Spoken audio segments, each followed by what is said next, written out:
How's it going, everyone? Simon here from CD Revival, and today I'm going to do a video that's a bit different, something that I've been thinking about over the last couple of weeks and sort of compiling stuff. Basically it's a video of albums which I was initially disappointed, very disappointed with when they first came out. So this is the scenario: you love a band, you love their previous output, you're eagerly anticipating and awaiting their newest album. You can't wait till it comes out, and then it arrives and you think, oh no, this is disappointing, it's not what you expected. Some of these albums I've grown to like over the years, appreciate for what they are. Time can be a great healer, as they say, you know, so the disappointment's obviously not necessarily there. They might have done better albums since then, which has softened the blow. And so some of them I actually think, actually they're pretty decent. And then some of them I'm still kind of like, no, this is definitely a low point, and, you know, it distresses me to listen to it. So I'm going to go through there and say it's all very kind of in the eye of the beholder, if you like. So what I was expecting at the time, all of these albums I was waiting for them to come out, so they were new to me at the time. So there's no like, Led Zeppelin's In Through the Outdoor or something like that, which, you know, I've listened to retrospectively and is a disappointing album, but I kind of knew that it was going to be, because obviously I wasn't around. Well, I was around, but I was like, I don't know, 6-7 years old when that came out, so it wasn't even on my radar. So at the time it wasn't disappointing, if that makes any sense. So this is stuff that, as I say, I was looking forward to at the time and was disappointed. And, you know, sometimes, you know, you don't mind it later on. But anyway, enough wittering. It'll become clear as I go through. I'm going to go through them in chronological order. So, you know, my earliest disappointment first. And my earliest disappointment I'm going to start with is AC/DC's Fly on the Wall. Now, put this into context. This came out in 1985, so I was 13. And I'd probably been into like rock and metal for maybe a year or so. And my favourite bands were Iron Maiden and AC/DC, probably more AC/DC at the time. Maiden had done a bunch of good albums, and AC/DC had done everything up until now, had been, for me, like fantastic. Even Flick of the Switch, which came before this, I was a big fan of and thought that was, you know, a great album. Still do think it's a great album. I think it's a really good rocking album. So this was the first, if you like, new AC/DC album, which, you know, was due to come out since I'd been a fan, if you like. So yeah, massively eagerly awaiting it. Couldn't wait for it to come out. And then it dropped, and I didn't like it as much as the other ones that I'd listened to before. It was, I'd say, the production on it's not fantastic, and I think the songs are not their best selection of songs. There's some good stuff on here. I think the title track is good, but the production on that is awful. The production varies throughout the albums, certainly as far as Brian Johnson's vocals go as well. Shake Your Foundations was a single, Danger was a single, and there's other good tracks on here, things like Sink the Pink, Stand Up, Back in Business, I think is pretty decent. But I got this is one of the first albums I ever sort of owned on vinyl, if you like, certainly in the metal genre, and I don't mind it now, quite honestly. I think since then they've gone on and done far worse crimes as far as albums go, but this was the first sort of time that they, I think, had put a lot of filler on the albums, which they do tend to do with their albums subsequent to this. I think you tend to get a couple of decent singles or a couple of decent songs on their albums, and then the rest of it's kind of meh. So, you know, you've got Blow Up Your Video, you've got like Heat Seeker on there, That's the Way I Want to Rock and Roll, and everything else is meh. Razor's Edge, which people love, I don't think is fantastic, but you've got Thunderstruck on there, and then, you know, the rest of it's kind of meh, and so on and so on and so on. So anyway, this was a disappointment for me when it came out. I don't mind it now. I think it was the beginning of the golden and beginning of the end of the golden years for AC/DC, but I've whittled on about that one too much. So that's my first. There's 11 of these, by the way. I was going to go 10, but I found 11 that I thought needed to be mentioned. But so first of all, AC/DC's Fly on the Wall. Second one, which has been a bit of a controversial one, as mentioned in my Megadeth video, is Countdown to Extinction. This is from 1992. The context for this: massive Megadeth fan, first 4 albums all excellent, first one decent, the 3 after that I think are superb, and obviously culminating in Rust in Peace, which is and still is one of the best albums ever, thrash masterpiece. And yeah, really looking forward to this. They'd done, I think, Go to Hell, which was a single from like Bill and Ted's Bogus Journey, and that was fantastic. And then Symphony of Destruction it came out as the single, and it was obviously a little bit of a change from what had gone before, but it was like, well, you know, the album could be decent. And it's a massive disappointment for me. I know a lot of people love it, but when you compare it to what went before and the style of what went before, I just felt it was a bit basic. And I feel that with a lot of the classic lineup Megadeth stuff, which was obviously Marty Friedman, Nick Menza, and the 2 Daves, which I saw live, that lineup 3 times, and I think they did the one amazing album, and the rest of them it was in their commercial period, if you like, so I keep doing that a lot, sorry. But yeah, a lot of people I know love this album, and I don't hate it now. I do think it's a bit boring. I think it's a bit lackluster, and I think certainly compared to what went before, it was a very disappointing album for me at the time. A very, very disappointing album. I thought one of my favourite bands is kind of, yeah. And they've done some great stuff since then, don't get me wrong, but this one for me will always be a little bit of a and I don't love it, and I've got a little bit of a dislike for where it went at the time. So Countdown to Extinction, I know people love it and think, oh, it's one of the best Megadeth albums, but it so isn't. Next one for me, Iron Maiden, No Prayer for the Dying. This one is from, where are we, 1990. Maiden, I loved. You know, they would say one of my first big bands that I loved, along with AC/DC at the start. And they'd done Peace of Mind, Power Slave, and then Somewhere in Time, which I was slightly disappointed with, but still did like it. And then Seventh Son, which I was slightly disappointed with, but still did like it. I've grown to love those 2 albums. But at the time, certainly Seventh Son I thought was a little bit marvellous tracks, and then some not so marvellous tracks. But No Prayer for the Dying, this came out, I bought this on vinyl originally, and it was supposed to be a back to basics kind of, you know, thing, which it is. All the songs are like really short. I think Mother Russia is the longest one, and that's only like 5.5 minutes, so very non-Maiden-esque in that respect. And I really disliked it when it first came out. Holy Smoke I thought was a good single, but yeah, when I got the album I was pretty distressed with it. It was kind of like, I'm done with Maiden, to be honest with you. Obviously they've done some fantastic stuff certainly since Bruce came back as well. But I listened to this a couple of days ago, and it's a decent enough album. It's listenable. It's not up in the top Maiden albums, but the title track is good. The Assassin I like. Even Hooks in You. Mother Russia I think are fairly decent, and retrospectively it's not too bad. But at the time, yeah, it was, you know, and the album that came after this was Fear of the Dark, and yeah, I'm not a great fan of that either. Probably like that less. But anyway, No Prayer for the Dying, a disappointment, a grave disappointment for me at the time. I was pretty much like, do you know what, fuck Maiden. The next one is Aerosmith Get a Grip from 1993. Was a big fan of Aerosmith, still, you know, really like, especially their classic period.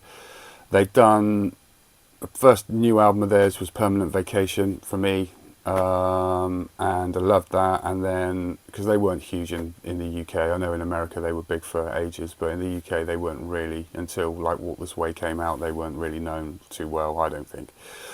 And then Pump, saw them on the Pump tour, fantastic. So really hyped for the new album, and I got it on vinyl. It was a double vinyl album, so like fantastic. But yeah, disappointing once again. Really quite bland all the way through. I think Vacation and Pump were quite varied all the way through the albums, with lots of different styles and things going on. This one was pretty much one pace all the way through, a few ballads. I think Eat the Rich and Get a Grip starts it off quite well, but then it just sort of fades off.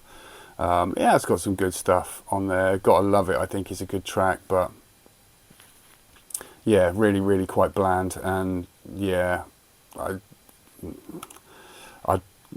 wasn't happy with it, put it that way. So yeah, very disappointing for me, especially, expecting a fantastic album after the two that came before it. And yeah, very disappointed, and kind of lost my love for Aerosmith a little bit after this one. They never really super recovered after this. I think the albums after that slowly got sort of kind of less good also. But some good tracks have come out in the meantime, but this was the beginning of the end for Aerosmith, in my opinion. And yeah, very disappointing indeed. The next one, this is a bit of a weird one. This is Disco Volante by Mr. Bungle. This one came out in 1995. Was a big fan of Mike Patton's stuff. Loved Faith No More. Angel Dust was fantastic. The first Mr. Bungle album took a few listens, but grew to really love that album. I think it's fantastic. And then Disco Volante was released. Obviously, this was back in the times when you couldn't check an album out before you bought it. You had to just go and buy it, and this one was only available on import, and I think it was about 15 quid, and that's back in 1995. And I remember my brother and I bought this, we went back, put it on, and it was pretty much impenetrable. It's a very difficult album to listen to, and I can remember skipping through the tracks, just trying to find anything that was a semblance of an actual, like, normal song or something, just to get your teeth into. But yeah, just absolutely binned it off after, like, not even one full listen. It was like, this is just fucked up, man. And to be fair, it still is a fucked up album. But I have grown to... years later, I forced myself to go back to it and listen to it over and over again. And I do kind of love it in a way. It's probably one of the more unlistenable albums you'll ever hear. And if you persevere with it, I'm not going to say you'll find there's nothing on it that's like super catchy or anything, but it's an experience. And I advise you check it out, but you may not like it a lot or at all. It's very weird. Even the album that came out after this, California, that's kind of probably their most commercial one. But yeah, Disco Volante at the time, disgusted, quite honestly, with it. It was just, no, I've paid a lot of money for this, and I can't even listen to it. But I say, in retrospect, it's interesting, and I do sort of love it just for the sheer bollocks of it, really. So that's Disco Volante from 1995. The next one, also from 1995, I believe. Yeah, Alice in Chains' third album, just titled Alice in Chains, sometimes called Tripod. This is the original CD that I bought when it came out, and loved Facelift, loved Dirt, saw them on a Dirt tour. Kind of liked Jar of Flies. I thought it was decent enough, but obviously that wasn't a proper album that you were waiting for, so didn't expect too much. Knew it was going to be kind of acoustic-y, but you know, it was good, some good stuff on there. This one came out and didn't love it, quite honestly. It's quite a dark album. Even now, listening to it, it's a bit of a slog to get through.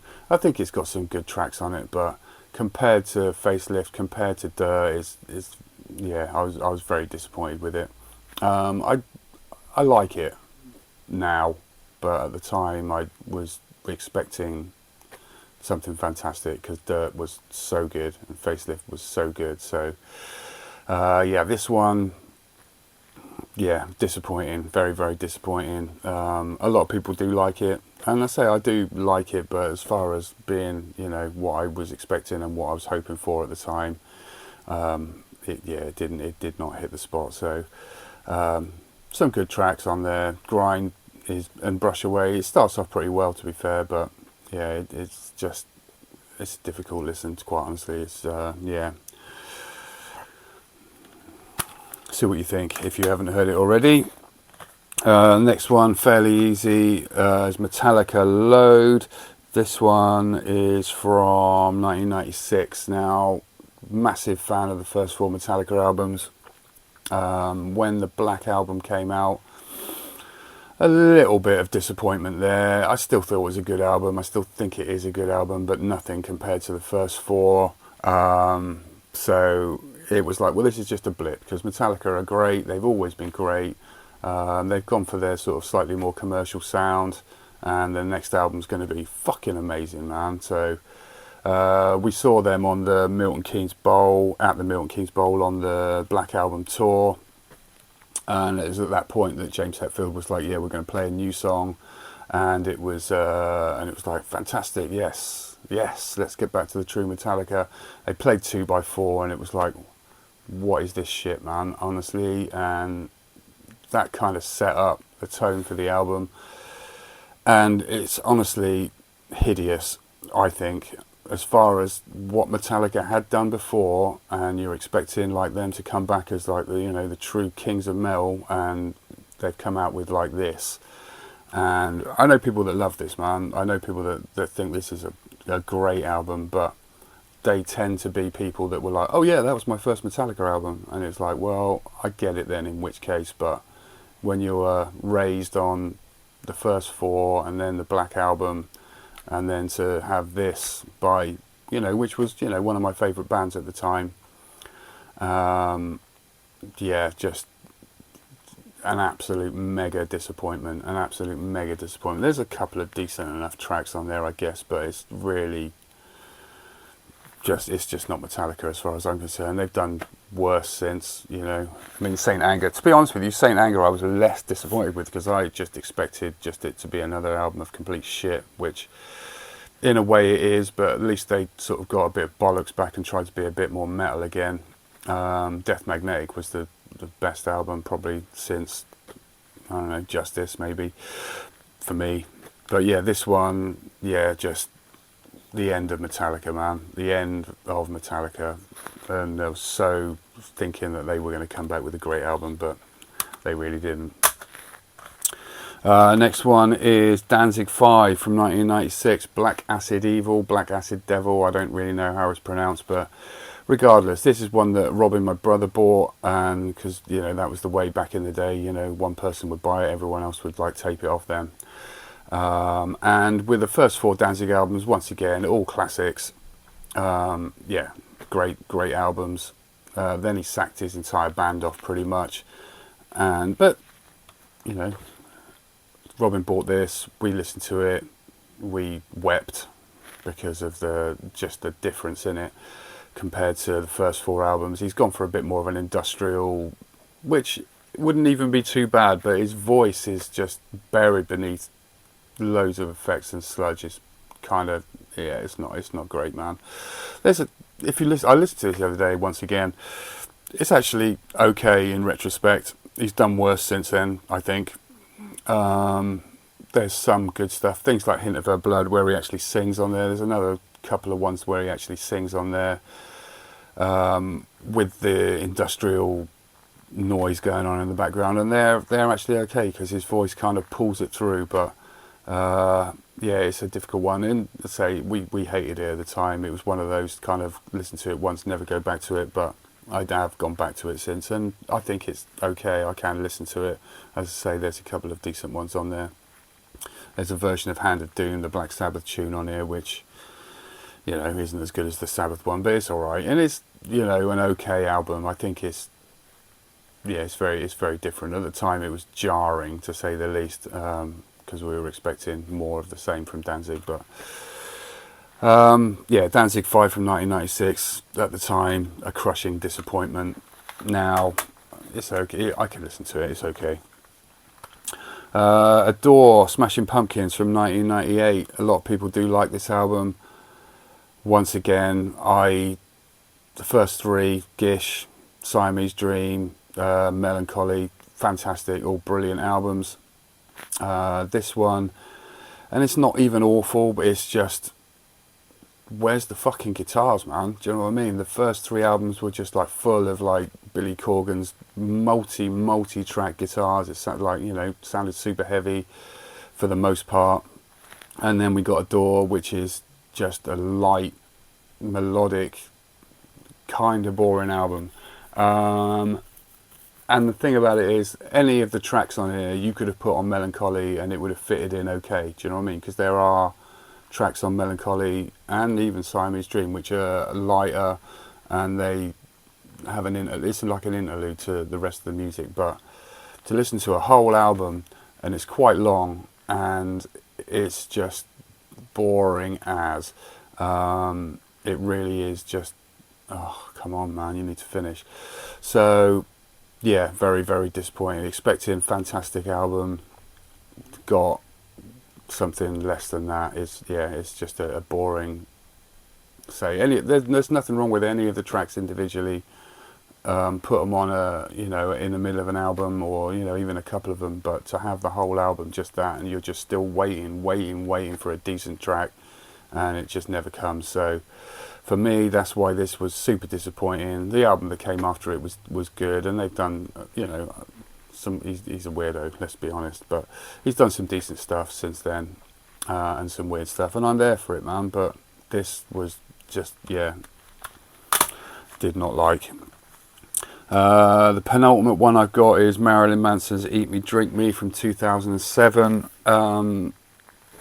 He'd lost his way by this point, quite honestly. Golden Age of Grotesque, which came out before this, I think was a little bit of the shine taken off of it. I don't think it was as good as what came before, but I think it was still good enough. It was catchy, it had decent production, and it was still Manson and pretty good. This one here came out, and once again it's just boring. There's no decent songs on it. I haven't really got too much to say. I go back and listen to this every now and again, and I still think, no, it's not fantastic. It's really not a good album. Tim Skold plays on it as well. He was in Shotgun Messiah and is a good musician and has done some good stuff, but yeah, he didn't bring out the best in Manson. This is a more guitar-y album, if you like, as well, whereas before he had quite a lot of industrial bits going on and electronic stuff. There's very little of it on this album, and yeah, I just found it very dull. And it's easily the least favourite Manson album. I'll say he's done a few good bits since then. He's never really fully pulled it back, but he has done some good stuff. But his newest album is decent, to be fair. But yeah, this one, Eat Me, Drink Me, I did not like, and kind of, that was that. And then the last one, which is probably my biggest disappointment, is Nine Inch Nails' Hesitation Marks, by far the newest one. This is from 2013. Massive fan of Nine Inch Nails, love everything they do up until this point. And it'd been a little while since, well, he'd done the Slip and then he did the Ghost stuff, which was, all instrumental, so you weren't really expecting too much from that. But this was like a full new album, so you were hyped for it. Well, I was anyway. And Came Back Haunted was the lead off single, and that honestly is a great tune. It's really, really good, and was even more hyped because it's like the single's good, this is going to be great. And then the first track on the album, Copy of Her, is that was released as well before the album, and that I thought was decent, and I think it's a good tune. But so they're the first two tracks on the album, apart from the Eater of Dreams, which is like the intro, and then the rest of it, it's just very, very dull, very, very boring, kind of one page, very electronic, not particularly metallic, I don't think. It's just a really dull, disappointing, and the fact that this is the last full-length Nine Inch Nails album that's come out up until now. They might do another one. I know they're doing the Tron soundtrack, but I haven't got massively high hopes for that because it is a soundtrack, and I know what Trent's soundtracks are like. They're decent enough as soundtracks, but it's not necessarily a great album. But this one still pisses me off to this day, man. I listened to it the other day and just like, it's still fucking boring. The first two tracks are half decent, and there's a couple on here that are okay-ish, but as a whole album is just, compare it to Fragile, even with Teeth, or The Slip, it's just not good. They did an EP set after this. They did 3 EPs which were hit and miss for me. Some fantastic tracks on there, some, you know, not so great, but this one as a full-length album, really annoyed, and still annoys me, because I say that's the newest proper like 9 Inch Nails album. So yeah, some people do like it. For me, it's just, yeah, so disappointing. So so there we go. That's my list of woes, man. But life goes on, and you know, there's still good music around. And sometimes you get stuff that you don't expect much from, and it turns out to be great. Maybe I'll do a video on that. But yeah, give me your thoughts on what you think, and maybe disappointments that you've had in your musical life. We're not talking personal life. That's far too, you know, that's a different subject. But yeah, let me know what you think of my disappointments, and I say it may turn out that they might be your favourite ones for whatever reason. And yeah, let me know if you think that, you know, there's stuff that you were really disappointed by, and you know, be interesting to hear in the comments. So if you like the video, give it a thumbs up, and if you haven't subscribed already, then please think about doing that, because that really helps the channel as well. But yeah, cool. Well, I hope you enjoyed it anyway. Hope you weren't disappointed, and we'll be back soon with we'll definitely do the Wasp discography next. So take care, and I'll catch you all later. Cheers.